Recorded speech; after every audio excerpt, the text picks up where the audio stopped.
Hello everyone, my name is Alex Ledbetter and I am one of Dr. McKee's PEDS students right now.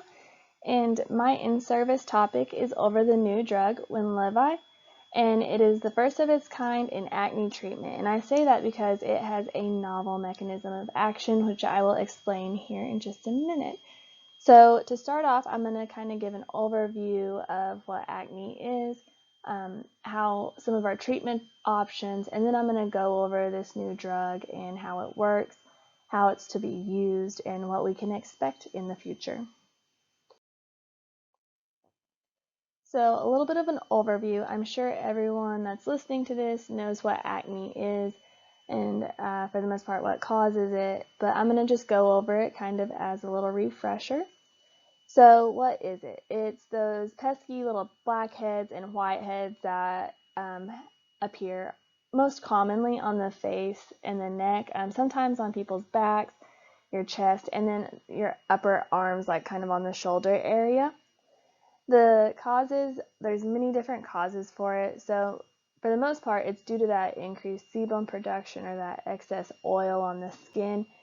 And then those pores become clogged. They get some bacteria in there. Specifically, Propionibacterium acnes is super common for this and causing acne. And so just all of that combined together clogs those pores and causes acne. Hormones can also play a big role in this, and then cosmetics and diet as well. I think cosmetics is pretty important to mention here just because of the population we work with, because especially for young girls that are in junior high and high school who do have acne, we all know that kids can be kind of mean, and so no one wants to look different and no one wants to be made fun of for having acne. And so they try to cover it up with all these foundations and concealers and stuff that just make things worse by clogging pores. So it's also important to counsel our patients to make sure that they're using a moisturizer or a foundation that is not going to clog those pores. For epidemiology, it's super common, so it affects about 85% of those aged 12 to 24 years old. And it's one of the most common skin conditions in children and adolescents. And then there's different kinds of categorization for acne. So there's neonatal acne, which is actually colonization with a different kind of bacteria, and that's the Molossesia species. And it can also be an inflammatory reaction to yeast overgrowth. There's really not much you can do for it. It should go away on its own, but if you do suspect that it's a yeast overgrowth, you could use ketoconazole cream 2%. And then there's infantile acne. It's also usually self-limiting. You can use topical antimicrobials, topical retinoids, non-cycline antibiotics, and isotretinoin. Just know that none of these have been approved by the FDA for this age group. There's mild childhood acne, and it's pretty rare for this age, but if it is particularly severe, then you might start to suspect an endocrine abnormality, and you might want to investigate that a little bit further. And then there's pre-adolescent acne, which is commonly the zits that you find in the T-zone. So the forehead, the nose, and the chin. They commonly appear there. And also, again, if it's pretty severe, then you might also suspect an endocrinal abnormality, and then you can use, hormone modulating drugs for that. So for some of our treatment options, we have the over-the-counter drugs like benzoyl peroxide, which is pretty awesome because we haven't found any resistance in acne bacteria to benzoyl peroxide at this point. And you can use it for all different kinds of acne and severities, and it comes in many different strengths over the counter for whatever works best for our patients. You can also use topical retinoids. You can use these by themselves or in combo with other things, and they also treat all types of acne and severities in children and adolescents. Then you have your topical antibiotics like clindamycin and erythromycin. These might work okay for a patient, but we really don't recommend that they be used as monotherapy, and that's because they take a really long time to really work, and also we are concerned with the bacterial resistance to these antibiotics. So if you are using it for more than a few weeks, then you really need to add on benzoyl peroxide to try to help reduce that resistance that might come about. Next, we have the oral antibiotics, which also kind of has the same issues that I talked about with topical antibiotics and that resistance that can develop. We can use these in moderate to severe inflammatory acne, but we don't want to use the tetracyclines in children less than 8 years old due to that tooth discoloration risk. We're still concerned, like I said, about bacterial resistance becoming an issue when using these antibiotics for things such as acne. Next is oral isotretinoin, and this can be used more in your severe acne or when you're seeing scarring or refractory acne. And we want to be really cautious in our children or girls that are of childbearing potential just because this drug is so teratogenic. One thing I will mention as a little side note is I took Accutane when I was in high school, and it worked really well, but it was pretty hard to adhere to just because it did make my skin so dry and peel so badly. And so I think that'd be another issue for our pediatric population in trying to get them to be adherent with this drug. Next is oral contraceptives, and this is more of a second line thing for our females that are having their periods. And this is for moderate to severe acne. It's just difficult sometimes to get parents on board for starting their daughter on something like a birth control. And so this might not always be an option or something that the parents really just don't want to go there. So next I'm just going to talk about Winlevi, and this is also called clascoterone, and it was just approved in August for the treatment of acne in patients 12 and up. Even though it was just approved in August, it's not quite available yet. They are thinking that it'll come out sometime in early 2021. So the mechanism of action that I talked about that is new for the treatment of acne is that this is a topical and it blocks the androgen receptor that results in less sebum production and inflammation. So it's pretty neat. It works a lot like spironolactone, except with spironolactone being an oral anti-androgen or a mild diuretic. This is just a topical.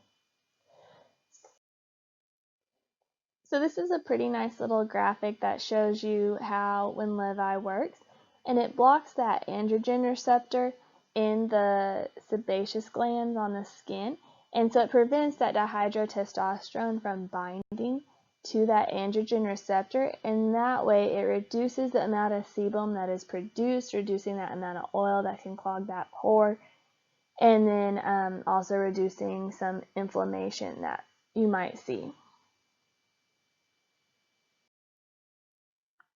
So for the directions for Winlevi, you want to apply a thin layer to the affected area in the morning and the evening.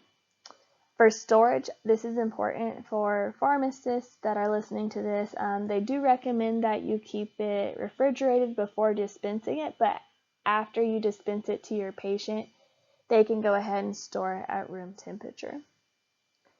For the common adverse reactions, it was mostly just dry skin and peeling, and then there's some more rare adverse reactions, and that included atrophic striae, edema, amenorrhea, HPA axis suppression because we are messing with those androgens, hyperkalemia, and polycystic ovarian syndrome.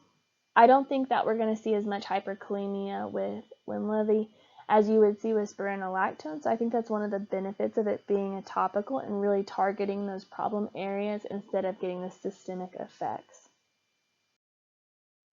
So the study that I went over was their phase 3 study that evaluated the efficacy and safety of Winlevi, and so I'll go over what they included in this phase 3 trial and some of their endpoints. So for the design, the objective of the study was to assess the safety and efficacy, of course, for phase 3. For the design, they used 2 different trials actually, but they were identical in that they were multi-centered, randomized, vehicle-controlled, double-blind phase 3 studies. The way they divided up the participants is they had randomized them to either use the Winlevi cream or the vehicle cream twice daily for 12 weeks. And they had a total of 1,440 patients, so a pretty good size study. For the inclusion criteria, they included those that were 9 years old or older, males and non-pregnant females. If they were a female, they had to be postmenopausal, surgically sterile, or on effective birth control. So keep that in mind whenever you consider prescribing this to some of our young girls, that we don't know how it would perform, how it would affect pregnancy. So just making sure that they're on an effective birth control, since we are messing with those hormones, those androgens a little bit. And then, of course, everyone had to have facial acne vulgaris. For the exclusion criteria, they could not be pregnant or lactating, they couldn't have more than 2 facial nodules, and they couldn't have nodulocystic acne. This is not an all-inclusive list of the inclusion and exclusion criteria, but I included what I thought was relevant. For the study results, they looked at treatment success for their endpoint, and what they defined treatment success as was investigators' global assessment score of 0, which was clear skin, or 1, almost clear skin, and a 2 grade or greater improvement from baseline, and an absolute change from baseline in non-inflammatory and inflammatory lesions by week 12. In the first trial, those that were using Winlevi, they had an 18.4% treatment success. Those that were only using the vehicle only had 9% success. Trial 2 was very similar results, with 20.3% success in the Winlevi group and only 6.5% success in the vehicle group. So you can see it was much more effective than just the vehicle alone. Here's just a little graphic of a couple different patients that had some improvement in their skin lesions and in their acne. You can see that there's still some little spots here and there, but overall much better than what it was before. For the safety, these were not necessarily statistically significant, but I thought it was important to mention since this is a new drug and this was considered part of their safety profile. And this was treatment emergent adverse effects that were related to Winlevi. And so in the first trial, they saw some application site pain, oropharyngeal pain, application site dryness, and hypersensitivity. In trial 2, dryness again, some erythema, hypertrichosis, acne, dermatitis, contact, hair color changes, eye irritation, peritonsillar abscess, and headache. So for the conclusions on this, from that phase 3 trial, I think it's safe to say that it definitely improves acne compared to just a placebo or the vehicle like they used, and that's in 9 years and up, although this drug has only been approved by the FDA for 12 years old and up. So I think since they did have success with this drug and it was really well tolerated, it'd be safe to go ahead and use it in those that are 9 years old.